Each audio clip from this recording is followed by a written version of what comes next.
안녕하세요. 마을교육공동체 TV 마을교육공동체의 몇 가지 단상 진행자 김태정입니다. 오늘은 수능 점수 공개 무엇이 문제이며 어떻게 대응할 것인가 라는 주제로 여러분들과 이야기를 나누도록 하겠습니다.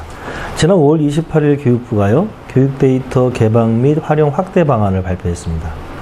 교육부는 정책 연구 활성화를 위해서 수능과 학업 성취도 평가에서 모든 학생이 받은 성적을 시군구 기초지자체 단위 자료까지 제공하겠다, 이렇게 발표했죠. 이에 대해 지난 6월 24일 331개의 시민사회단체가 수능 점수 공개 철회를 촉구하는 기자회견을 열었습니다. 이들은 이미 이명박 정부 시절에서 일부 국회의원이 수능 점수 자료를 열람한 후에 언론에 수능 점수 성적 시군구 명단을 공개시킨 바가 있는데, 당시 교육부 차관이었던 현 이주호 장관이 데이터를 안전하게 관리한다는 것은 지나가던 소가 웃을 일이다, 이렇게 강하게 표현했습니다. 이어 7월 5일 수능 점수 공개 철회, 교육 공공성 회복 긴급 토론회가 열렸죠. 사단법인 마을교육공동체 포럼, 한국교육개혁전략포럼, 한국교육희망네트워크가 공동 주최하고 마을교육공동체 TV가 후원한 이날 토론회에서는 수능 점수 공개의 문제점과 대응 방안을 중심으로 발제와 질의응답이 이어졌습니다. 첫 번째 발제자인 전국교직원노동조합 유혜진 중등위원장은 먼저 이미 교육 데이터는 약 70% 정도가 광역 단위로 개방되어 있고 이것만으로도 심각한 지역 서열을 획치하고 있다 비판했습니다. 다음 최근 발생한 교사 12,000명의 개인정보 유출 사건, 작년 경기도 지역의 고등학교 2학년 학생 약 30여 명의 성적 자료가 온라인 공간에 대량 유출된 사건 등을 언급하면서 안전한 데이터 활용이라는 교육부의 주장은 허구다라고 지적했죠. 마지막으로 현재 대입 제도 하에서 수능 점수가 전면 공개된다는 것은 학생들과 학부모들의 불안감을 가중시키고 삶을 피폐화시킬 거라고 지적한 바가 있습니다. 두 번째 발제자인 대학 무상화 평준화 국민운동본부의 김학환 정책위원장은 먼저 이번 교육 데이터 개방안이 AI 디지털 교과서 운영기관의 공개 데이터를 확대하고 제공하는 내용까지 포함되어 있음을 주목해야 한다고 지적했습니다. 다음 수능 점수 공개화가 지역 간 서열을 심화시키고 이는 수능 점수 비중을 강화하여 사교육 경쟁이 더욱 치열해지는 것으로 이어질 것이다 라고 전망했습니다. 마지막으로 입시 경쟁 교육의 해소에 대안으로 권역별 연합대학 체제를 구성해서 지방대학을 균형 발전시키는 것, 그리고 절대평가제의 확대와 대입 자격고사 도입을 제안했습니다. 세 번째 발제자인 교육희망네트워크 임정희 사무국장은 먼저 교육부가 교육 현장과 소통하지 않고 일방적으로 수능 점수 전면 공개를 한 것에 대해 문제 제기하였습니다. 다음 교육부가 해야 할 일은 서열을 강요하는 것이 아니라 어린이 청소년이 실패에 다시 도전할 수 있는 안전한 환경을 만드는 것임을 강조하였습니다. 마지막으로 시민들이 수능 점수 공개의 문제점을 공론화하고 이를 철회시켜내기 위한 목소리를 내어야 함을 주장하였습니다. 네 번째 발제자인 사단법인 마을교육공동체 포럼 안승문 이사장은 먼저 수능 점수 공개는 시대착오적이고 반교육적인 정책으로 당장 폐기되어야 한다라고 목소리를 높였습니다. 다음 국가의 교육 비전이 부재하고 어린이 청소년을 홀대하고 있고 역대 정부의 교육 시장화 정책으로 교육의 공공성과 공통주체성이 파괴되었음을 지적했습니다. 마지막으로 수능 점수 공개 철회를 넘어서 어린이 청소년의 성장과 발달을 위한 전면적인 행정의 혁신, 교육 법령의 정비, 사회적 회복 등이 필요하다고 제안하였습니다. 이날 토론회에서 확인된 것처럼 수능 점수를 기초 시군구까지 공개하는 것은 학교 서열화의 심화, 문제풀이 수업, 사교육 시장의 확장, 지역 격차의 확대 등 지금의 상황을 더욱 악화시킬 것은 불을 보듯 뻔합니다. 지금 한국 교육 현실은 어떻습니까?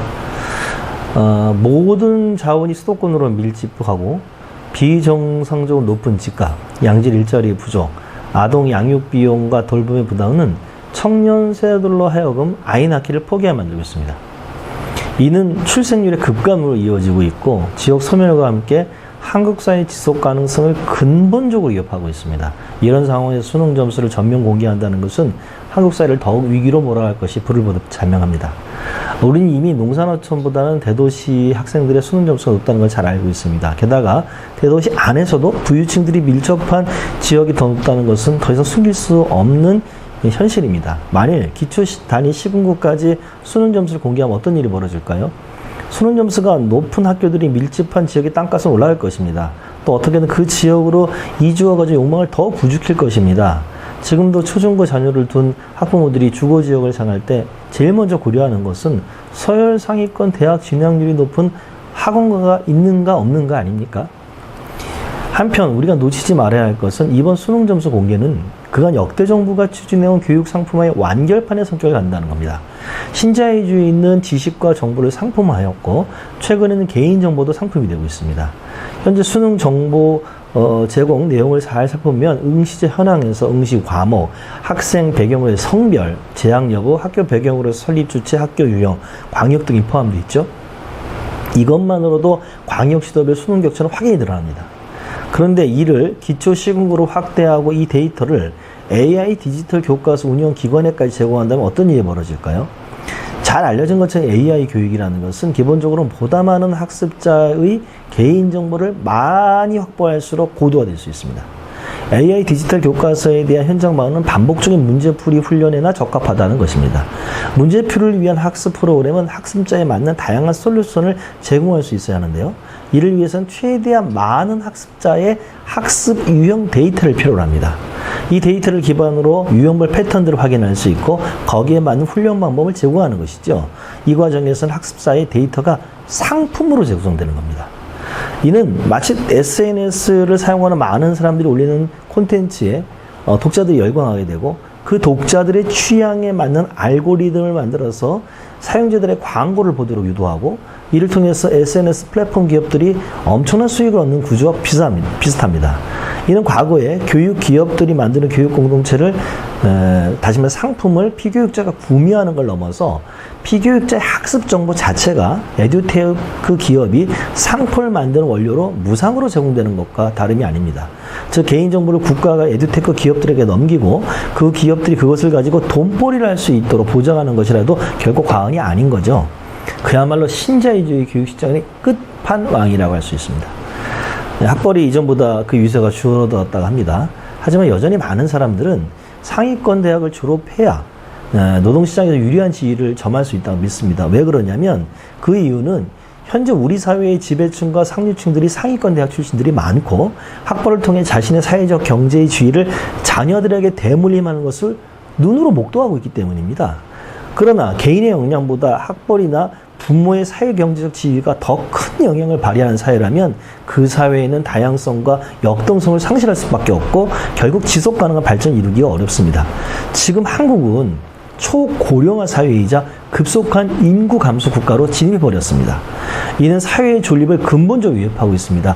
국가가 아무리 아이 낳기를 권고해도 출생률이 높아지지 않는 이유는 교육비 부담이 있기 때문입니다. 저출생률 학령 인구가 줄어들고 지역의 소멸위기가 겪는데도 대학 서열체제와 입시 경쟁 교육을 어떻게든 유지하려고 하는 사람들이 있습니다. 그것은 우리 사회 기득권 세력들입니다. 이들은 자신들이 누리고 있는 기득권을 자녀들에게 되물림하고 싶어 합니다. 그들은 지금의 사회 구조를 결코 바꾸고 싶어 하지 않습니다. 안타까운 것은요, 기득권을 가지지 못한 대다수의 사람들도 대학 서열 체제와 입시 경쟁 교육 자체를 해소하는 것은 불가능하다라고 믿는다는 겁니다. 내 가족이라도 잘 살고 보자는 각자 도생을 선택하는 것이죠. 그 결과 교육 불평등은 사회 불평등을 낳고 사회 불평등은 다시 교육 불평등을 만들고 있습니다. 사회가 바뀌려면 사회를 구성하는 사람들, 그 대다수의 인식이 바뀌어야 합니다. 조선시대 말기까지만 해도 대다수 평민들은 양반과 상놈의 구분은 너무나 당연하다 이렇게 받아들였죠. 그런데 누군가 예를 들어서 전몽준과 같은 사람들은 만인은 평등하다 라는 생각을 하게 됐고 그걸 말하고 행동하기 시작했습니다. 그렇게 조선시대 신분제도는 무너졌습니다. 미국에서 동성결혼이 합법화된 것도 비슷한 맥락이라 할 수 있습니다. 불과 몇십 년 전만 해도 미국에서 동성결혼은 정치적인 핫 이슈였고 다소가 부정적이었습니다. 그러나 지금 변했습니다. 모든 사람의 인권은 보장돼야 한다는 것, 동성애자도 다른 사람들과 다르지 않다는 것, 이런 생각이 조금씩 퍼지면서 어느 순간 급속히 사람들의 생각은 바뀌었습니다. 지금은 여전히 교육은 바뀌지 않을 것이다. 세상은 바뀌지 않을 것이다. 아무리 애써봐야 결국 그놈이 그놈일 뿐이다 라고 낭망하는 사람들이 더 많을지 모릅니다. 하지만 그 생각도 언젠가는 변할 것입니다. 그리고 그 변화는 문제를 발견한 사람들의 행동에 달려 있습니다. 토론회에서 한 참가자가 말한 것처럼 지금 말뿐만이 아니라 행동이 필요한 때입니다. 인구 절벽의 시대, 저출생의 시대, 지금이야말로 망국적인 대학 서열체제와 입시 경쟁 교육을 해소하고 교육의 공공성과 공동체성을 회복하여 한국 교육의 대전환, 한국 사회의 대전환을 일으킬 때가 아닐 수 없습니다. 이상으로 수능 점수 공개 무엇이 문제이며 어떻게 대응할 것인가 이야기를 나눠봤습니다. 고맙습니다.